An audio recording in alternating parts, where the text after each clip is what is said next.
Hey Nick, we need a tagline for the podcast. No. Real life opinions. Movie reviews told by fans and not critics. And we're back again, Corey. Yep, here we are. Wow, that was the most depressing intro I've ever heard in my life. I put a lot of effort into that one too, actually. Did you really? I did. I'm spent now. Wow. Okay, podcast over. Talk to you guys later. Bye. Click. Anyways, welcome back. Trying to mix in the newer movies with the older movies. Like, we've done a lot of older movies. I mean, not older movies, but 80s movies, which I guess is 40 years now. And no, the 80s weren't that long ago at all. It was barely. No, yeah. Anyway, today we're doing Guardians of the Galaxy Volume 3. Well, it's just out on Disney Plus, so that's, we're trying to get some crossover here. Like, oh, it's a big deal. It's on Disney Plus. Yeah. So we gotta. Pirating never pays. I was paid to say that. I'm good now. I don't even want to tell you what I'll have on my TV. So yeah, we don't talk about yes. Get your Disney Plus. Yeah. Feed your money to your Disney overlords. So, I was kind of surprised by this movie. It was, you know what? I am a James Gunn fan. I'm not even going to get into the DC thing, but I am a James Gunn fan, and he's not failed me in everything I've seen, and most especially the Guardians movies. And this one was a powerful movie. This is probably it's the most emotional of the three movies. Oh, totally. Right? I wasn't expecting that. I knew what I thought was going to be was some cheap deaths and stuff like that, and that's not really what you got in this. So we'll wait a little bit further on to the spoiler end of this, eh? Yeah, we will, but just bring Kleenex. Yeah, it's not what I expected. And Marvel's track record this past year, it's been okay, but not amazing like it used to be, right? Is this Phase 5? Yeah, this is Phase 5. Okay, so Phase 5 is shaping up good so far, because Phase 4 was a disappointment. So, how do you go? Like, how do you follow up Endgame? You can't, and that's the thing. They really should have just ended it.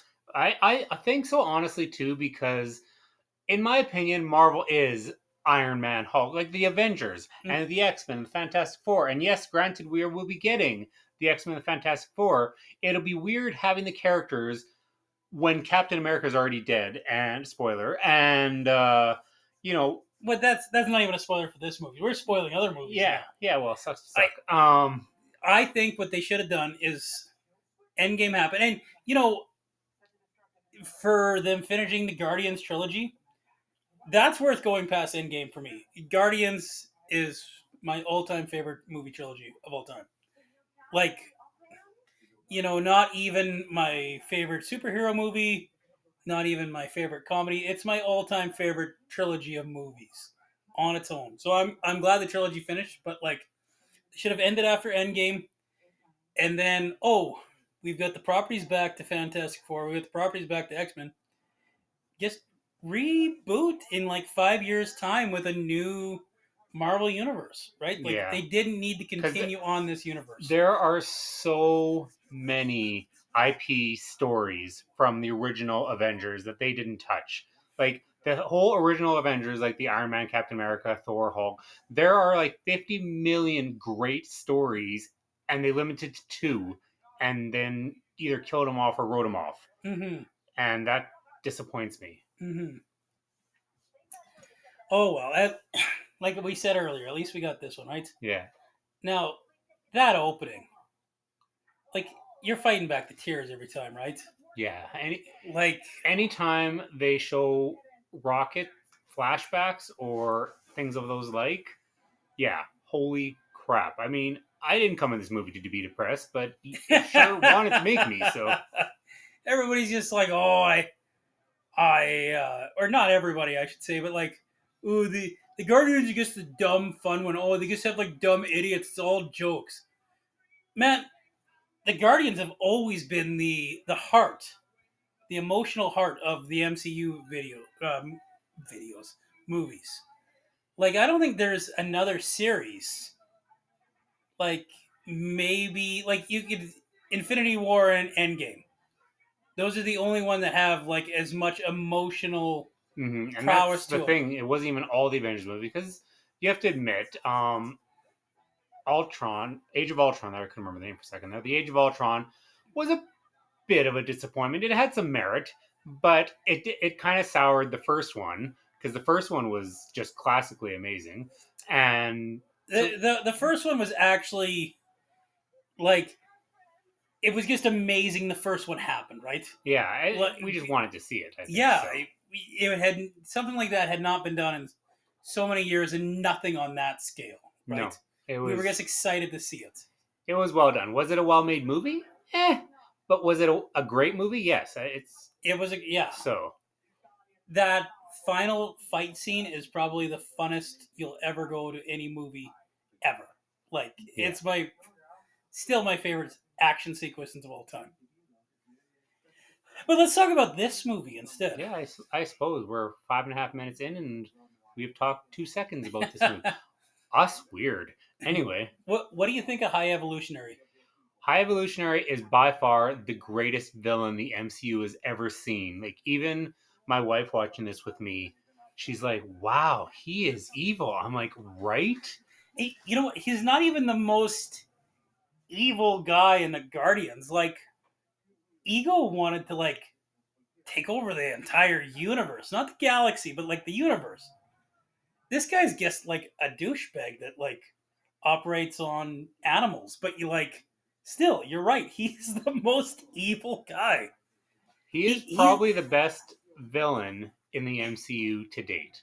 he's not even the most intimidating, really. No, he's not a giant purple whatever the hell, and he's not what's it called? He's not an AI robot that's like taking over the world and anything like that. Which they were big villains. I mean, especially Thanos. But this guy, holy crap!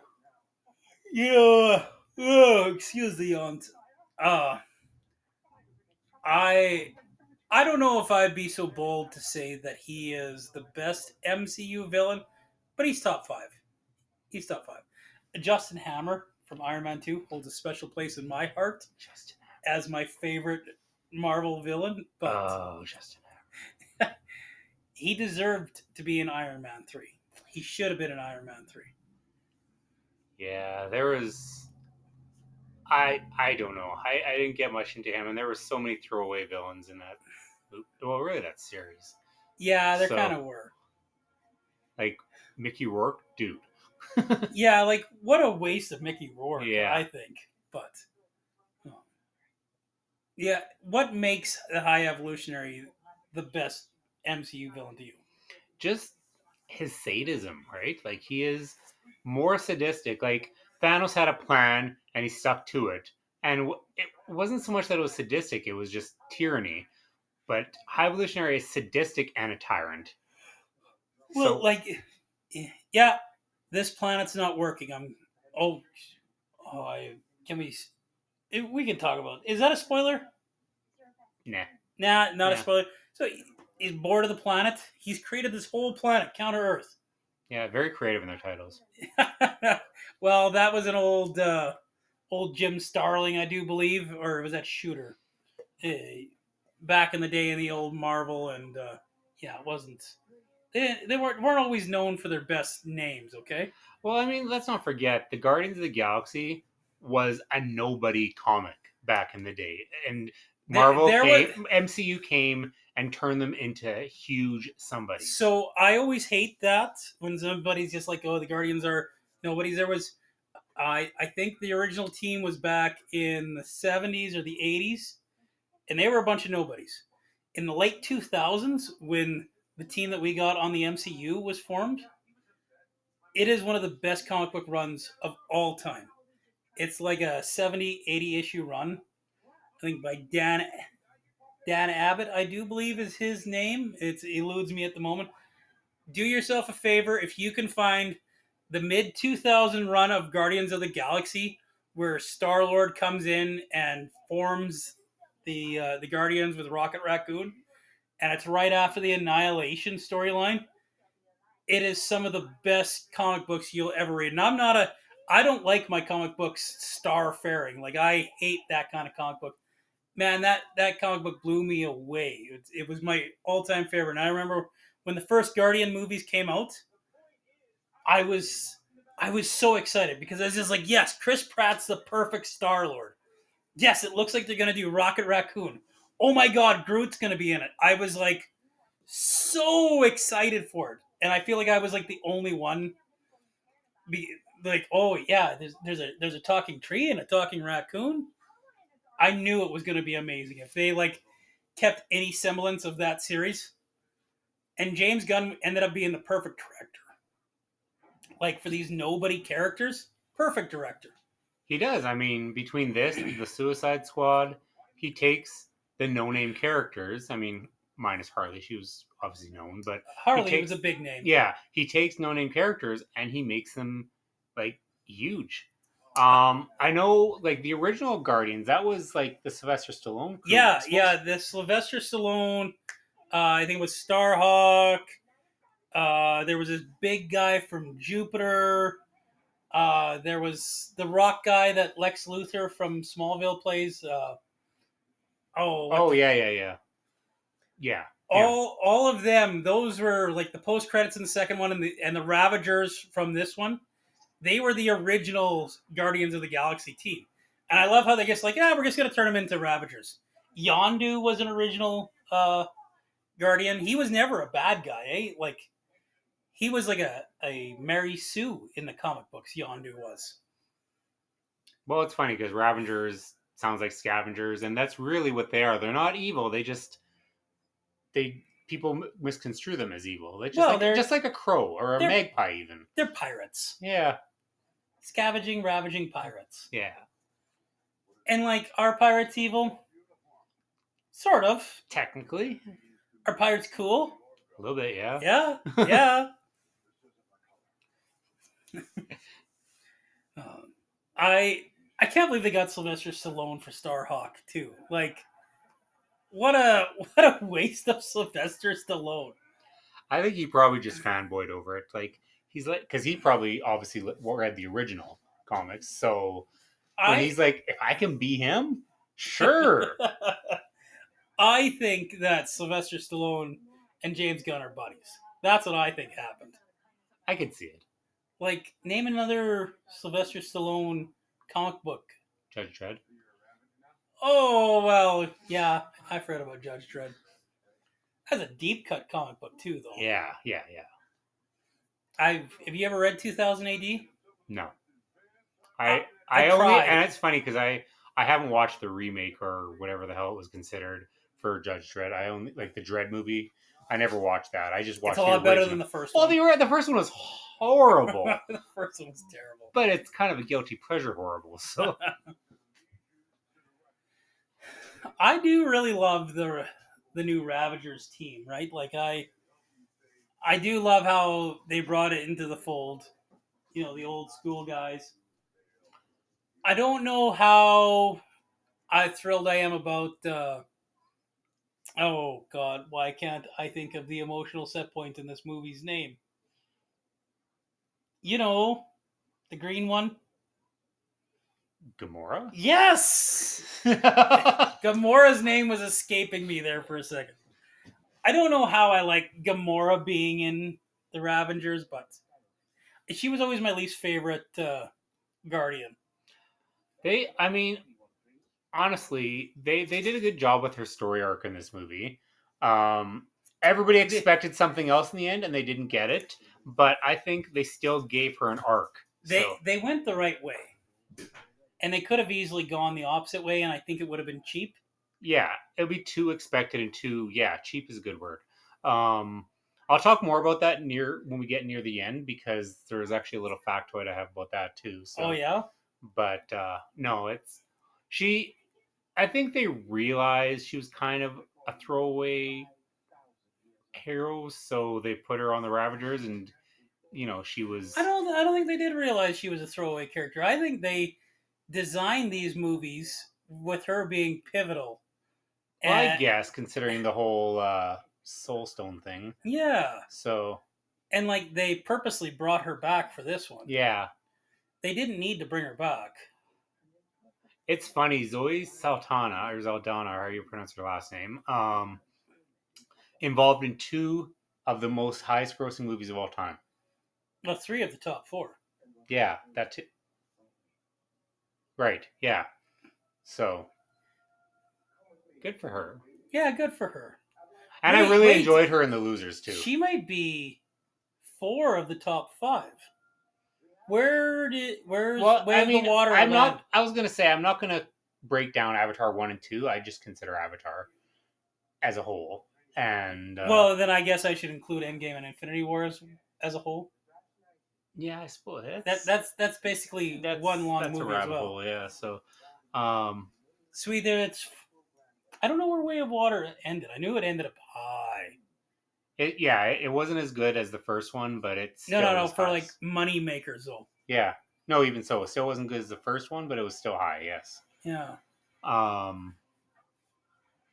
What's it called? And then speaking of which, isn't it crazy that Barbie broke $1 billion? Yeah. I was just like, really? Like, I kind of thought Barbie was going to do like really good out of the gate and then taper off by like some of the stuff I heard. And apparently the people that I know that are watching movies are not avid moviegoers or the avid moviegoer audience because broke $1 billion. There is a small part of me that actually wants to do that movie. Yeah. I do have a free movie, so that needs to be used up. So if you want to do a review on that movie, we still might pay too much, but I will use my free movie on it, and then sneak in popcorn. Yeah, there you go. Yeah, I'm sneaking in my own treats. That's the Excellent. only way I'll go to this movie with you. Wow, I have other ways of access to watching that movie too. So yeah, and my popcorn's so much better. That said, shameless plug, if you're in Camrose, come to Corey's house and try his popcorn. No, but Duggan Theaters or Duggan Cinemas in Camrose has better popcorn than Cineplex. Just throwing that out there. I think I've only ever been in a Cineplex like once or twice. I love Cineplex. I mean, it's mainly because I'm an avid scene collector, and so I don't pay for my movies. But I love the experience. I just don't like their popcorn. I don't like that I lost my Safeway card to a scene card.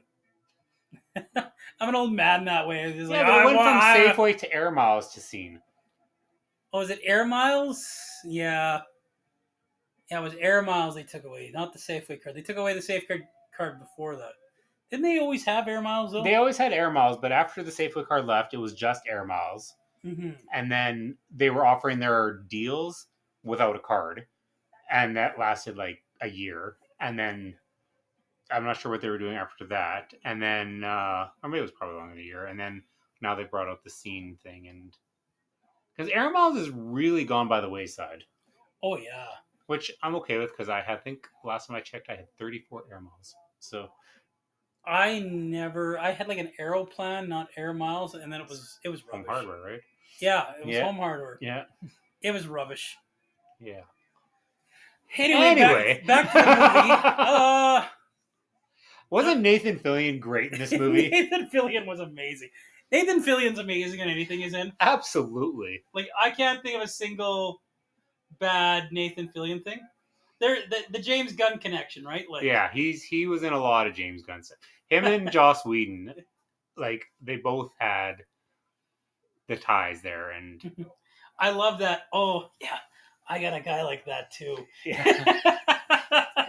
It gets down talking his one minion.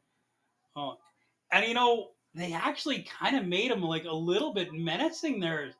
Yeah. Towards like the end of that escape scene. Yeah, well, and that's like you you were certain that they killed Drax. Yeah. There were, those who haven't seen it, there were so many death fake outs in this movie. Yeah, there was. Like, I thought Drax was going to die.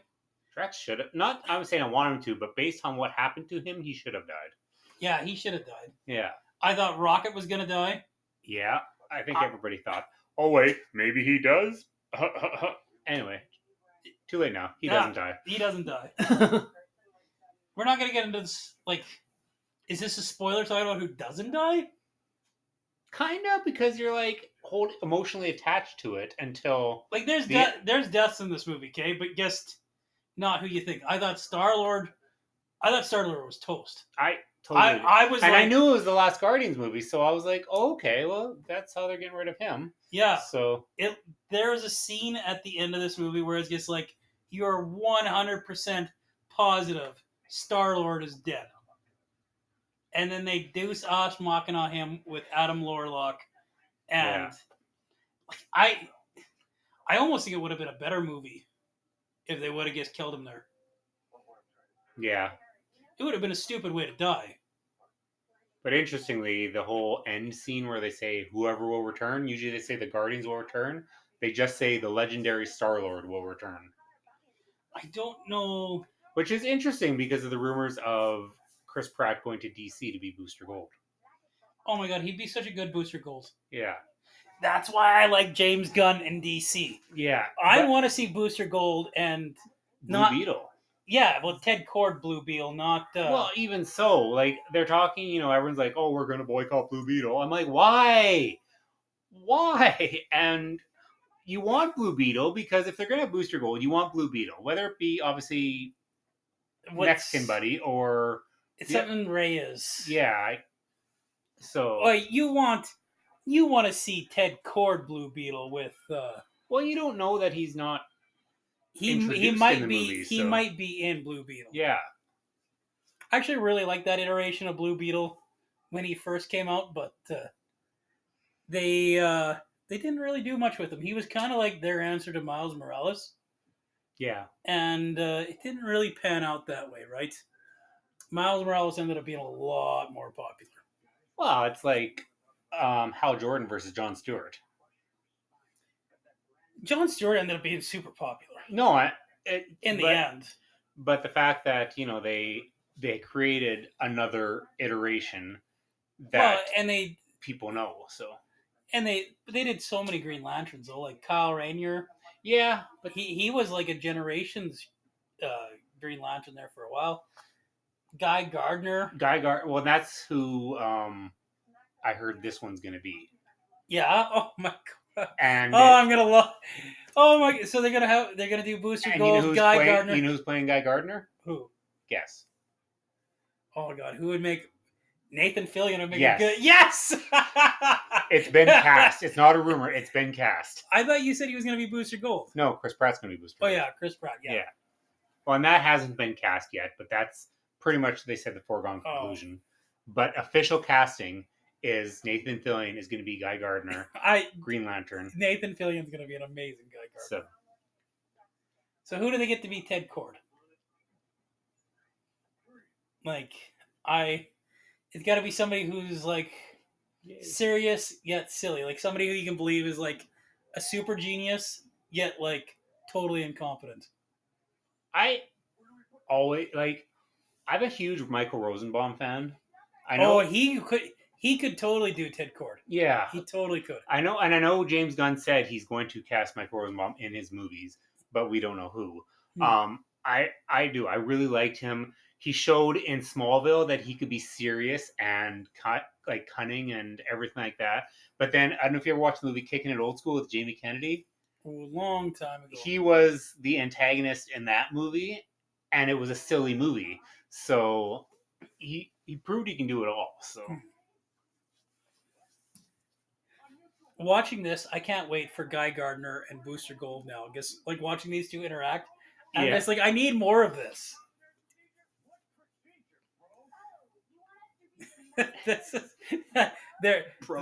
We're just in the middle of the when they break into Oga Corp, and they're all doing like the bro scene. Yeah. Like Mantis. Freaking Mantis is hilarious. Like, honestly, it's not even comic relief. It's just a hilarious character.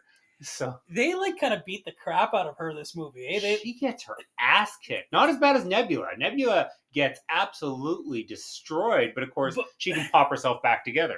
So. Nebula is Mantis is always like just flailing in space or like every time she lands on her neck and she gets up like there's nothing wrong. Oh, your neck. Oh, that's so bad. And I love the scene in the end where she why can't I think of the name of stuff today, Corey? Tomorrow? Not just checking. She's like fighting those. They're doing like the big space alien thing there. Yeah. And then she rides them out. Yeah. I love that. She's so badass. Yeah. See, here, I can remember this random fact from the comics. So those things, obelisks, they're called an obelisk. That's correct. They say that too. So, and there was a Guardians of the Galaxy storyline where there was a rift in space from this big galactic war. And through the rift, this Cancerverse came through where the obelisk had come through. So I actually thought in Guardians 2, when they had that obelisk,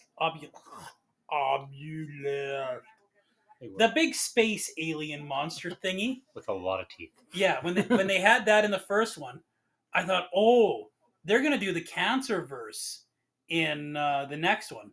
And the Cancerverse is just like, it's like the Justice Lords, or like it's an evil version of Earth.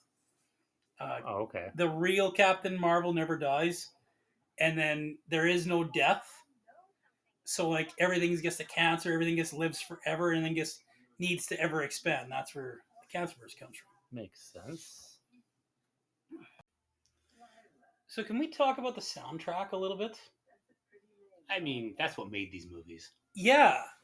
And at first I thought it was a strange decision, some of their songs. And after rewatching this, I love this soundtrack. Yeah. Like, I don't know if it's quite as good as the first soundtrack. No, the first one was great. Like, absolutely top-notch front to back. Yeah, that was an amazing This one had some amazing songs, but front to back, maybe not. I own this one, and I listen to it at work front to back all the time. Nice. And I guess it's an amazing soundtrack, and he doesn't follow the same kind of genre that he used to, right? Like it was always just like very much 70s rock, not the peak 70s rock, but like stuff that you were aware of or sounded familiar. Kind of like right? the A- tracks, not quite a B, definitely not an A, so like an A- track. So, isn't it weird how he gave Rocket his little iPod thing that had 2000s music on it, and he hadn't even gone back to Earth yet? Well, you mean Star-Lord? That's what I said. Yeah. You don't know if Yondu never went back to Earth or not. Yeah, I guess. Yondu was the one that got him that Zune, right? At the end of the second one? Yeah, that could be right. Oh, God, the scene where it's just like, when Nebula goes, this is what they did to Rocket was worse than what Thanos did to me. And that's huge because like the first few interactions with Nebula when she first came into the MCU, you knew she was tortured, and you saw scenes in I don't know what Endgame. Was it Endgame? Yeah, where he was they tortured her again. So. Yeah. No. I love how competent the Guardians have become. I don't know if you noticed it or not. They're better than Plucky. Although high evolutionary, they have a lot of pluck. Like frick, that's just gonna stick, isn't it? I remember when I worked at the theater and I had to do the voice synopsis over the phone when people called the number and everything like that, and they used plucky in the synopsis.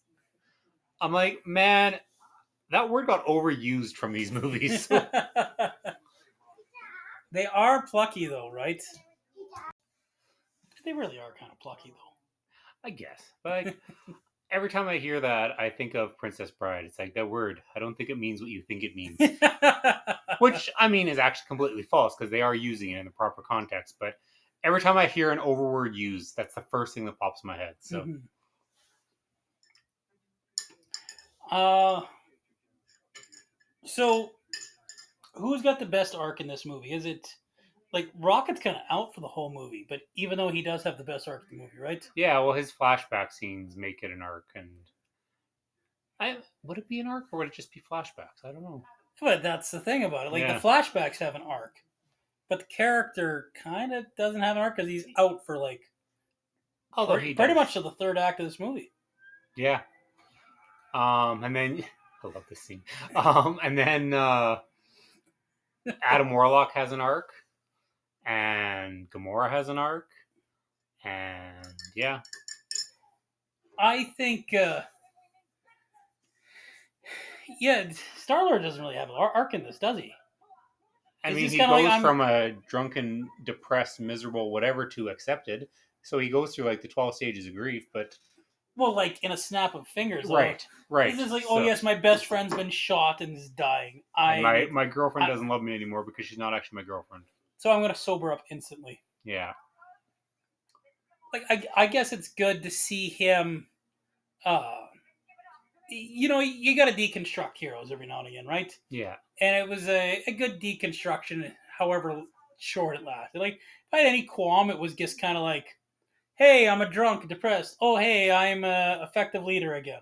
Yeah. Did I talk about how I love how? Yeah, that's how we got onto Plucky. How I love how they're competent now, not Plucky anymore. Yeah. They gelled now.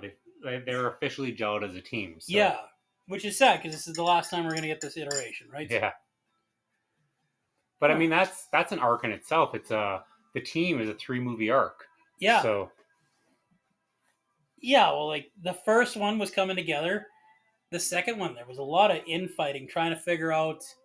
You know, they were still trying to figure out who the leader of the group was. Yeah. They were still Thor was trying to be the leader. Yeah. But that was in. That was in Avengers. Yeah. Yeah. Man, all these movies bleed together, don't they? They really do, especially this series, because I think they realized their popularity, and so they inserted them in so many of the stories. So. Well, they only inserted them in 2 movies. 3, I guess. Yeah. I love James Gunn in interviews. He'll be like, "Oh yeah, Taika Waititi took a bullet for me because this movie was supposed to come out before Love and Thunder, and James Gunn had he's just like, I do not know what I'm going to do with Thor. I know he's on the Guardians team, but I have zero idea what I'm going to do with him." I think James Gunn actually got pretty lucky because I think he got the least meddling out of anybody in these Marvel movies. It's true. You hear all the stories about all the studio interference, and yeah, I think there was the least amount. Yeah, so I think there was very little in these, and that's what's going to be exciting about the DCU is it sounds like he's got free reign of that too. So.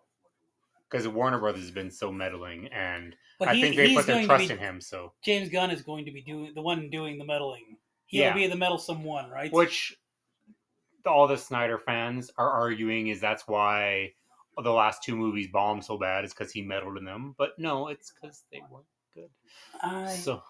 Well, you said Flash was good. It was. I mean, it was good, but it wasn't anything to remember. I'll probably never watch it again. So. I don't get this Zack Snyder love all of a sudden. Man of Steel was pretty ma. Batman v Superman wasn't a good movie. I was so mad at that movie because it should have been the biggest movie of all time. The Death of Superman is my favorite comic series I ever read. In all honesty, and I mean I'm a Marvel guy first and foremost. But The Death of Superman was so well written. It got artists for the last 70 years to get together and. Mm-hmm. Pen the series, and yeah, I just oh well. And The Dark Knight Returns is also one of my favorite stories, and that was all jammed into one movie incoherently. It didn't make any sense. If you want to do these movies, just do 1 or 2. Yeah, those were both stories on their own. They should have never met, and the whole making Zod Doomsday. What the crap was that? Anyway, So- we're talking Marvel. Counter Earth in this movie. It's like the weirdest planet they've ever been on, isn't it? Because it's so normal. Even their cars like work like regular cars. Yeah. Oh, I love how they got to. This is the only F-bomb in Right? in the Marvel Cinematic Universe. Open the fucking door. I did. I laughed at that a lot, actually. I can't believe that's what they saved the F-bomb for. Yeah. I said that to my wife, like, oh, PG-13. Oh. But we've all been there, right? You've been there where it's, Well, it's like there's a lot of movies that have used that stick before, right? That shtick of, pull, nope, down, no, up, and the locks go up. And like, it's an old shtick, but it's funny every single time. The instructions were unclear. Yeah. I think it's the first time we see the Guardians in these movies where they go to a planet and they're just kind of like, whoa, this is weird. Which is saying something. Right? Yeah, there's so many planets that they've been to. Let's be honest, though. With the exception of Peter, how many of them have been to Earth in general? Rocket's been to Earth. Tons. They show it in Endgame. He goes to Earth every now and again. Oh, yeah. But that's not really, I guess Rocket's asleep, though, isn't he? Like, Rocket's still... So, in the beginning of the movie, we can start getting into spoilers. Yeah. Adam Warlock takes out Rocket effectively. Almost kills him. Puts him on his deathbed. So, this whole movie is a journey to save Rocket's life. Which I think that's why it makes it one of my favorites. That's just an awesome story. Like, they've banded together to save their friend's life. That's all it is, basically. That's a pretty good sum up, yeah. This guy's not trying to take over the universe. He's not a zealot who's trying to cause genocide of a people. He's a mad scientist who wants a perfect world. Yeah, well, he wants Rocket's brain, right? Like, that's all he wants. And that's what makes him so fucking evil. So much to ask. Rocket is... Oh, my God, I love this song. Faith No More is amazing. Yeah.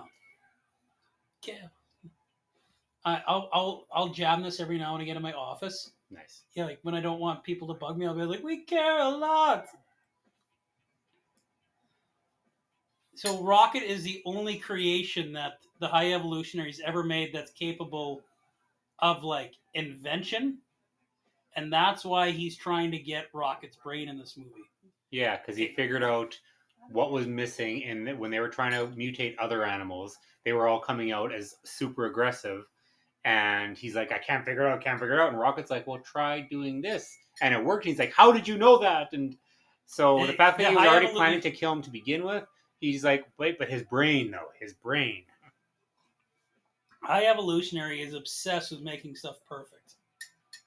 Oh. And he's so mad because he can't figure out why he can't create invention, right? Well, yeah. And he created the Sovereign from the first one, which I think that's a good tie-in, right? Yeah, that's a good way to tie in those two movies. It definitely pained me that the Adam Warlock storyline skipped so many movies to finally come to culmination in this movie. Because, again, as I've said, Adam Warlock was a huge character. And the fact that they tease him at the end credit scene of Guardians 1, you're like, oh my God, there's going to be Adam Warlock. And it wasn't until like almost 10 years later that 2016, so 8 years later, that they bring that story to fruition. I think this trilogy was supposed to be ended sooner as well.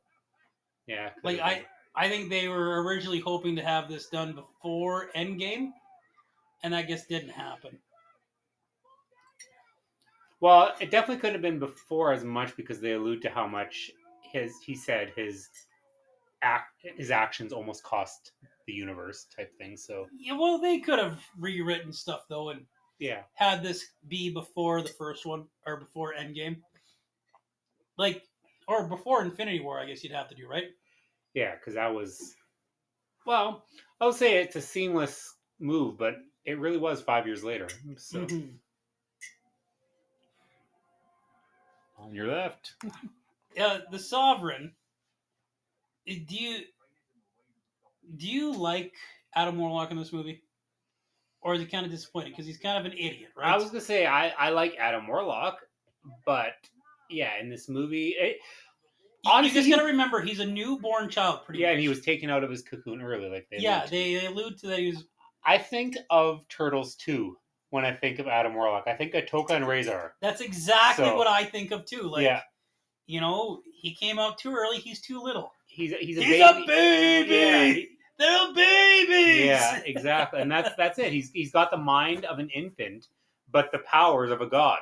So I think you give him a few years to learn some stuff, and he's going to be like the most powerful guy in the MCU. well, and he was in the comics one of the most Mhm. powerful guys. So as well, he should be. So He's amazing in that comic run that I was talking about earlier. Just amazing. Most evil thing that we can start winding things down. yeah, so we're wrapping winding up. down. So expect Wait, spoilers you now. know- We've already said them, but expect them now. I think Drax had a little bit of a. He's had more of a 3-movie arc. The arc wasn't so much in this movie, but I do feel like they finally validated who he was in this Yeah, movie. I was gonna say the ending was a pretty big arc. I think. It wasn't really throughout more the of an, movie. yeah, I though. was gonna say more of an arc from the first movie. You're right, because in the first movie he was all, he's the destroyer and he's angry, he's avenging his daughter, and he's just pissed off. And I feel so bad for him. He never got the big standoff against Thanos. yeah, Oh my god, this scene where he's on the couch. yeah, he's lying down. That's what it's there for. Why is it oblong? He's got his feet up on the couch, and everybody. Sit up. That's probably in my top 3 favorite scenes as well in this movie. So That only works in a Guardians movie. yeah, It's it shouldn't work in a science fiction movie. Yet here it is. It totally works in this movie. Doesn't it kind of tick you off that he knows the alien language this entire time, and He then he didn't waits to yeah, because everyone thinks Drax is a big fat dummy, right? yeah. I, You think I'm an idiot? Yes. no, he at the end of the movie, they pretty much just say flat out yeah, Drax thing is that he's a dad, right? Yeah, and the kids loved him, and I mean he's still a big dumb silly oaf, but he is a great parental figure. Kids love big dumb Yeah, silly oafs. that's why people like me. Yeah, Yeah, I mean, it's not my no, looks. No, too late. You It's too committed late to your to first say. answer. I was- So yeah, that agreeing with me was way too quickly. I think that's what makes High Evolutionary so evil, because he's got a ship full of kids, right? yeah, And animals. yeah. Did you? There's a lot more animals than I thought. At the ending scene where they're all escaping there, Mhm. I was like, oh, there, he's in that room, and there's a couple here and there. No, there is a freaking zoo in there. Rescuing the animals. The first time I saw it, I'm like, that's the hokiest thing I've ever seen. And then you sit back.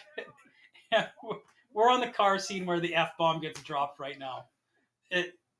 I love it. Hit the button. Hit the button. Open.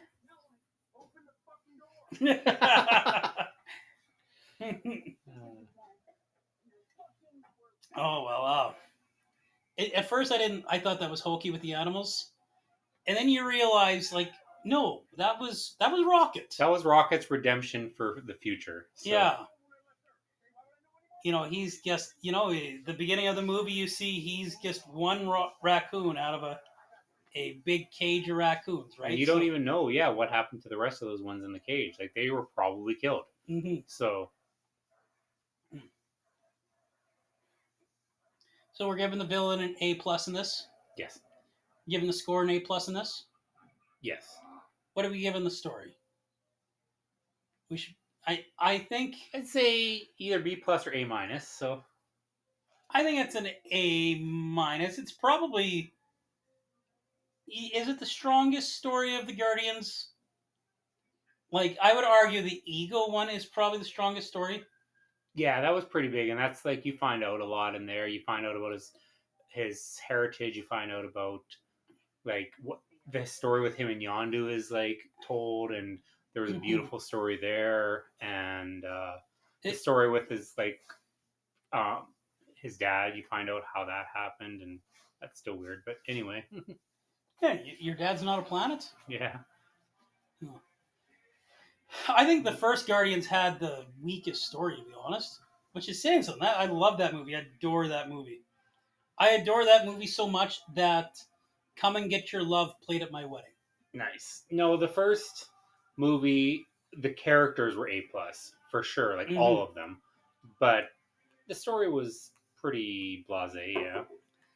The characters carried that movie. Yeah. Characters carry this movie too. I mean, that's the thing with the Guardians and James Gunn is he makes the characters carry the movie. So that's why I don't understand the hate from people for James Gunn, because he's always every movie he's done, whether it be action, horror, superhero, they're very, very much character led, and that's what you want for like Superman, for example. So I think people are worried that Guardians is the funny one, right? Guardians is the funny one, but when he's flat out said he's not making it in the same style as Guardians. So that if he doesn't make a Booster Gold movie the same way he makes a Guardian movie, well, that's I'm different. going to be depressed. Yeah, no, Booster Gold needs to be funny. Green Lantern needs to be funny. Technically, the Flash needs to be funny, and he never was. Yeah, I was hoping Ezra Miller looked like he had like the good chops to be like a little funny. I see everything he's been in, I've never liked. So, Fantastic Beasts, he was terrible. I just yeah. Are we giving the characters an A or an A plus in this one? I A solid A for sure, if not an A plus. Just like I said, one of my favorite villains, if not my favorite. Well-written characters, character arcs. I mean, it has all the makings of being A plus for characters. Even Kraglin gets like a good little story arc in this, right? Yeah. Oh my god, I'm so happy. There's so much going on in this movie. I'm so happy that Cosmo the dog is now like actually a part of the Guardians as well. Like Cosmo was a big part of Nowhere in the comics, so like to see her like be part of the team and well used, love it. They teased her in the first one, guessed at the end credit, but like there was nothing much to it, right? Speaking of teasing in the first movie, isn't it great how Howard the Duck was playing poker or whatever they were playing? Oh yeah, yeah. Do you know he's in Endgame? Howard the Duck. Blink it, you miss it. He came out in one of the portals. Oh, did he? Awesome. I just love Howard the Duck. I am shocked they haven't made a spin-off yet, like an I Am Group type I was gonna say cartoon. They did. It was in the 80s. Well, that's not what I'm talking about though. Like he deserves a Disney Plus show. I still love when Punisher and Daredevil came out and they're like, "Oh, it's Marvel's first R-rated." I'm like, "Okay." The Punisher with Dolph Lundgren, Blade, what's it called? Howard the Duck. Howard the Duck was a very R-rated movie. I didn't realize Howard the Duck was R-rated. Yeah, he was looking at a Playboy in it. I haven't watched Howard the Duck in forever. So, I just remember it being terrible. It was terrible, but it also had Jeffrey Jones and Leah Thompson, so that was saving for me. I love Jeffrey Jones. Can we talk about the spoiler with Rocket's buddies? Rocket is... So his flashback arc here, he's locked in a cage and he's getting experimented on with 3 other experiments. And it's like one of the saddest moments in all of MCU history, right? Yeah, because in the span of this movie, and it's a 2.5-hour movie, you learn to love these little genetic freaks. And it just so happens that the High Evolutionary, well, partially his henchmen too. Either way, they end up killing these characters, and you had fallen in love with them. So even though it only took one movie, you were genuinely almost crying. You know, I didn't realize what Floor was saying. Like the rabbit's name is Floor. Yeah. He's got like these cybernetic legs. So when Layla gets shot and dies in front of Rocket, she's like screaming, "Tooth, Floor, Rocket, run! Tooth, Floor, Rocket, run!" I thought that she didn't know what the hell was going on. I thought she was like being mentally retarded. But then I realized, oh, she's like trying to convince them to run, and Rocket's standing there, and he's going to fight everybody, right? Yeah. And fighting is what gets Tooth and Floor killed. Yeah, because it was the stray gunfire from the, well, whether it be stray or not, from the henchmen that take out those two. It makes you understand why Rocket hates himself so much. Yeah, because he feels responsible for their deaths. So, He, which I would say, kind of was. yeah, he was. Yeah. You know, the second one, it really explores how like what an asshole he made himself to be. Oh, we got this scene on right now, and just his little otter friend. She's his love interest in the comic books, eh? Which makes sense. Yeah. Yeah. Oh my god, just that evil bastard. That high evolutionary is just like, oh, no wonder he's so evil. I don't want to watch him murder the other two. Oh. You stand by that. Anyway. One of my favorite scenes was them finally weaponizing Nowhere. Yeah. I feel like they've been building up to Nowhere being weaponized, like all three movies. Speaking of weaponizing, I loved when freaking Groot had all the guns hidden in him, and then he pulls them out with like 6 arms. Yeah. And just fucking yeah. Groot's really a badass in this movie, isn't he? Yeah. Well, he's not a kid. He's not a teenager anymore. And he's not an old man like the first one. No. So that's why I was trying to explain that to my wife. I said he's not a teenager. He's an adult, but he's not quite an adult. Mm-hmm. So like in his Yeah, 20s, he's like I guess. he's like in his 20s, right? Yeah. So where you can be competent at stuff, but you're not. you're not ancient yet. Yeah, you're not ancient. Are we really gonna slow down talking at this scene? Yeah.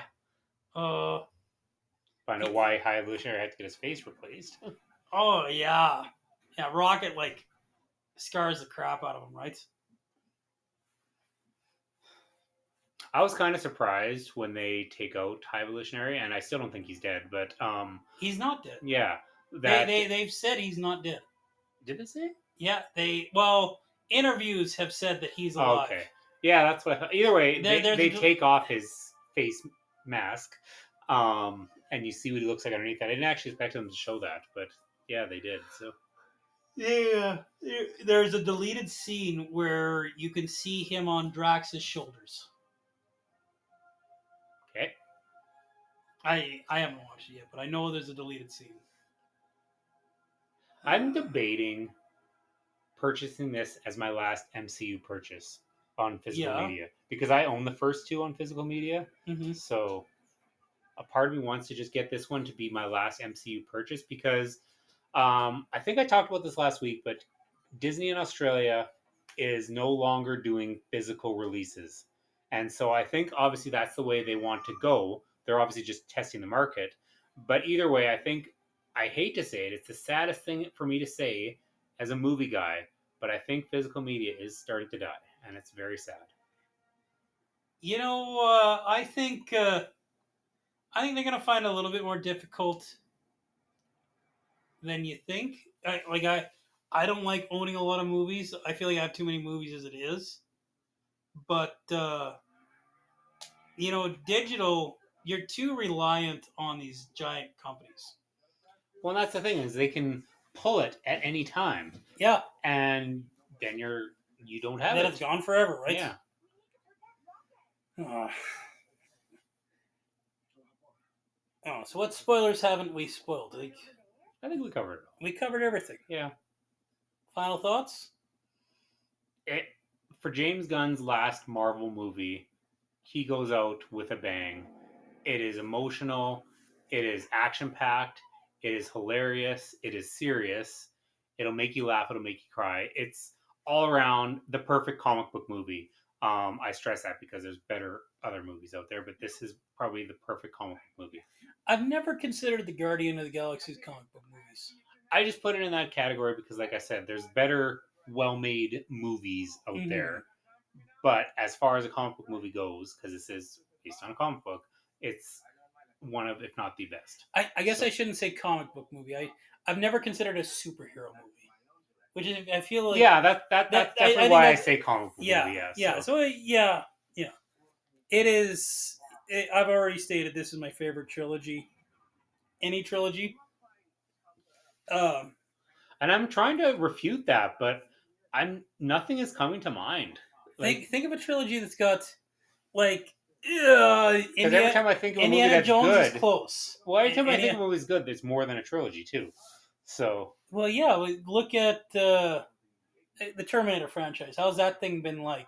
Yeah, and I mean that one went from great to absolutely phenomenal to okay to less than okay to mediocre to not bad to terrible to bad. Yeah. Whereas like Indiana Jones, like I said, it pretty well stayed up the whole way through, but it spiked a dip through Crystal Skull. But I count the first three as a trilogy, and then the other two don't exist to me.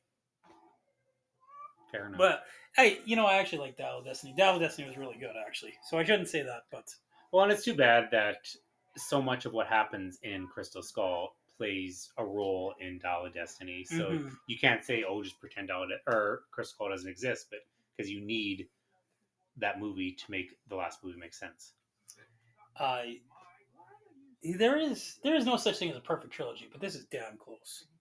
It's pretty good. I give it 4 Indiana Jones out of 4. Again, I'll never figure it out, but at the same time, this is your first 4 out of 4, so that is amazing. I was thinking about I was going to be 3.75 out of 4. Didn't I give Raiders 4 out of 4? No, I gave Last Crusade 4 out of 4. Oh, maybe. Technically, because I wasn't quite sure what the rating system was. It might be a 3.75. I don't want the rating to be like 4 is perfection. So when I say 4 out of 4, that doesn't mean this is perfect movie. It's just, for me, it's a 4 out of 4. Well, 4 Indiana Jones movies out of 4. We are real life opinions. We're not real life facts. Opinions are subjective. You guys might not agree with it, but this is what we think. There's not very often you get to see a space battle with Beastie Boys playing in the background. It's funny because I watched the Mario movie again yesterday. Yeah. And what's it called? Both times, No Sleep Till Brooklyn was in it. Both that movie and this one, they're both Chris Pratt. Mm-hmm. So I thought that was pretty funny. So Chris Pratt gets dominating the market this year. I'm surprised he's not in the Barbie movie. Yeah, he probably is. Anyway. Okay. I would honestly, I would give it a 5 out of 5 as well. So really, I would. It was very. You're not even a science fiction guy. No, it's Is this science? This is science fiction, right? I'll still in my head call it a comic book movie. Then I won't feel so bad for liking it. So. Well, this is Corey and Jeff signing off. All right, have a good night. Follow us on social media. You know the drill. Thanks for everything. Bye. Is that it?